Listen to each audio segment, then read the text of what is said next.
Hello friends, good morning. Myself D.N. Pandey, expert of public administration, polity and governance since 20 years. इस आज एक video के माध्यम से सिविल सर्विसेज के बारे में कुछ बताने का मैं प्रयास कर रहा हूँ। सिविल सर्विसेज क्यों? आज का युवा सिविल सर्विसेज में क्यों आना चाहता है? एक्चुअली में सिविल सर्विसेज एक ऐसा माध्यम है जिसमें युवा शासन में नीतियों के निर्माण में इनडायरेक्टली अप्रत्यक्ष रूप से पार्टिसिपेट करता है और देश की सेवा में अपना योगदान प्रस्तुत करता है। यह उसके लिए बहुत ही गौरव का विषय होता है। भारतीय सिविल सेवा जो वैश्विक स्तर पर प्रतिष्ठित सिविल सेवा में शुमार है, निश्चित ही भारतीय युवाओं का एक ड्रीम होता है कि इस सिविल सेवा में वे सम्मिलित हो। एक मुद्दा ये उठता है स्टूडेंट के सामने, खासकर जो नए स्टूडेंट होते हैं, कि कैसे वो सिविल सर्विसेज की तैयारी करें, क्या होता है। मेरे 20 इयर्स के एक्सपीरियंस में जो मैंने देखा कि अधिकांशतः स्टूडेंट्स उन्होंने ग्रेजुएशन किया, अब उन्हें क्या करना है। मेरा एक्स फ्रेंड कोचिंग कर रहा है, वाई फ्रेंड कोचिंग कर रहा है, कोई इलाहाबाद में, कोई दिल्ली में, उन्हें लगता मैं भी कोचिंग कर लूँ और कोचिंग करते ही वे सिविल सेवा में सेलेक्ट होंगे। ये गलत सोच है। फर्स्टली आप अपने को रिकॉग्नाइज करो। क्या आपके अंदर सिविल सर्विसेज के जो स्टीम है वो है आपके अंदर? कुछ बेसिक टिप्स मैं देना चाहता हूँ जो मेरे एक्सपीरियंस हैं कि सिविल सर्विसेज के लिए क्या होना चाहिए आपके अंदर, कैसे आप तैयारी करेंगे सिविल सर्विसेज की, उसके बारे में बताना चाहता हूँ। कि फर्स्ट थिंग, जब आप इस प्रतिष्ठित सिविल सेवा में सम्मिलित होना चाहते हैं तो कुछ चीज़ें आपके अंदर होना चाहिए। पहला होता है प्लानिंग, नियोजन, योजना बनाना। विदाउट प्लानिंग एक आपको मैं आज बहुत ही बढ़िया बताने का प्रयास करूंगा और निश्चित ही आप इसे कहीं भी अप्लाई करें, जीवन के किसी भी क्षेत्र में आप सफल होंगे। प्लानिंग क्यों, योजना क्यों बनाया जाता है? आप देखिए विश्व का सभी देश है जो नियोजन प्लानिंग करता है, योजना आयोग के रूप में, नीति आयोग के रूप में, सो मैनी। सीमित संसाधनों का बेहतर प्रयोग नियोजन का उद्देश्य होता है। भविष्य के लिए भूत के आधार पर वर्तमान में कार्यों का संचालन ही नियोजन है। आपको भविष्य में आईएएस क्रैक करना है, वर्तमान में आपको क्या करना है और भूत में क्या रहा बैकग्राउंड सिविल सर्विसेज का, उसको ध्यान में रखते हुए आप पहले प्लानिंग करें, योजना बनाएं, हिंदी माध्यम योजना बनाएं। सेकंड जो थिंग्स होता है, मुझे जो लगता है कि आपने प्लानिंग कर लिया कि मुझे सिविल सर्विसेज जाना है और इस तरीके से XYZ जो भी फॉर्मेट उसके माध्यम से मैं जाऊँगा। सेकेंड जो थिंग्स है जो मुझे बहुत ही पसंद है, स्ट्रेटजी, रणनीति, क्योंकि विदाउट स्ट्रेटजी कुछ भी संभव नहीं। स्ट्रेटजी बनानी पड़ेगी आपको। और सिविल सर्विसेज की जो स्ट्रेटजी मुझे लगती है, मैंने देखा है कि अधिकांश शहरों में प्रीलिम्स की पहले तैयारी लोग करते हैं, ये गलत सोच है। आपको सबसे पहले मुख्य परीक्षा की तैयारी करेंगे।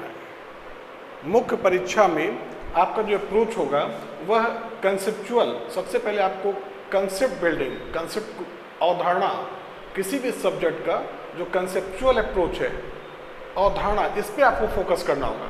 और बट नेचुरल है, जब आप अवधारणा की बात करेंगे तो जब तक आपके पास फैक्चुअल इंफॉर्मेशन नहीं होगा, तथ्य, तब तक आप अवधारणा कैसे बिल्ड करेंगे? जब आपके पास फैक्ट हो गया, तथ्य, आप उस तथ्यों का आपने अवलोकन किया। सपोज करें आप इतिहास की बात कर लेते हैं, इतिहास आपने पढ़ा टिल एंशिएंट टू मॉडर्न, आपने ढेर सारे फैक्ट्स देखा, उस फैक्ट के आधार पर आपने कुछ कंसेप्ट बिल्ड किया। और थर्ड जो चीज़ है जो जिसके लिए यूपीएससी बहुत ज़्यादा फोकस करती है, वह है आपके अंदर एनालिसिस करने की क्षमता, विश्लेषण, अगर आप विश्लेषण करते हैं तो निश्चित ही आप सिविल सर्विसेज के फर्स्ट स्टेप की तरफ आप आकर्षित होते हैं। आपके अंदर मेंस की राइटिंग स्किल आ गई, पीटी आपका यहाँ से तैयार हो गया और इंटरव्यू यहाँ से तैयार हो गया।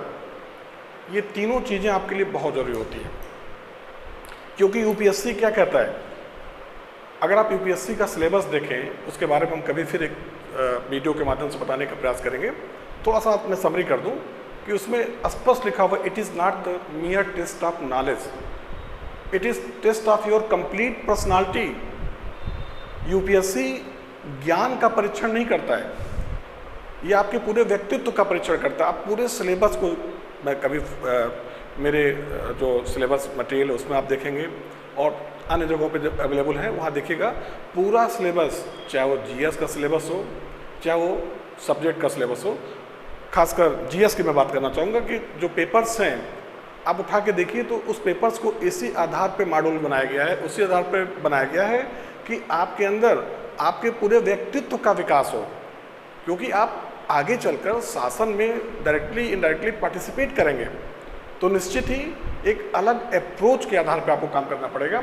तीसरा चीज़, दो चीज़ें और मैं बताना चाहूँगा, मैं इस वीडियो को आज समरी करना चाहता हूँ कि आपने प्लानिंग कर लिया, स्ट्रेटजी बना लिया, और स्ट्रेटजी में तो बड़ी कहानियाँ हैं। बड़े बड़े जो मुगल पीरियड में, अन्य मॉडर्न में आप देखिए या आज में ही देख लीजिए, जो हमारा आईआर या विदेशी राज्यों के साथ संबंध या अन्य जो मुद्दे हैं, बिना स्ट्रेटजी के सरकार काम नहीं कर सकती है। तो स्ट्रेटजी तो बहुत ज़रूरी है आपको जीवन में आगे बढ़ने के लिए।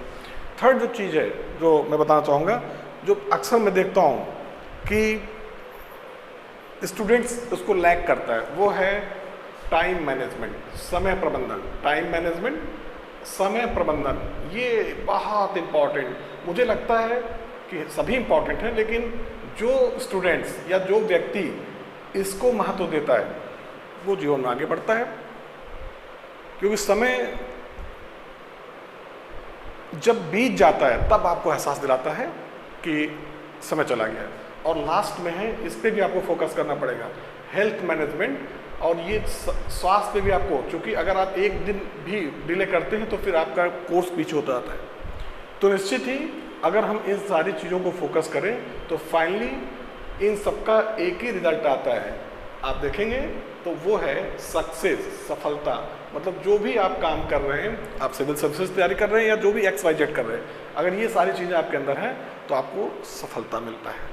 तो आज मैंने बताने का प्रयास किया कि आप किस प्रकार सिविल सर्विसेज में सफल होंगे। आगे इसी प्रकार कंटिन्यूअस वीडियो बनते रहेंगे और डिटेल्स हमारे ब्रोशर में और अन्य जगहों पे उपलब्ध होंगे। नेक्स्ट वीडियो में पब्लिक एडमिनिस्ट्रेशन, और या सबसे पहले हम यही चर्चा करेंगे कि लोग विषय कैसे चुने, क्यों पब्लिक एडमिनिस्ट्रेशन चुने, अन्य विषय में क्या है, अन्य तो एक कंप्लीटिव डिटेल डिस्कशन करते हुए हम आपके सामने फिर उपलब्ध होंगे। Have a good day, thank you so much.